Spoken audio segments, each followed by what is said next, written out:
our breath is our life force. I always try to tell this to people, like, I watched myself have my daughter and watch her come out of the water and take her first breath, and like just feel that whoosh of just this different energy of life, right? Like come in.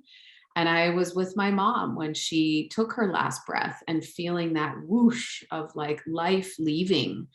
And like our breath is really the portal. It is like the vessel to why we're here and how we're here, right? So it's like when we really connect and activate that, there's so much that can move in our body that has been stagnant, that has been stuck, that's been blocked, that's been trapped, that's been closed off, right? A lot of times, like when we're gripping, like in the breath work with the hands, not like we're trying to do that, or even if it's like showing up in your mouth, it's like a lot of it is feedback.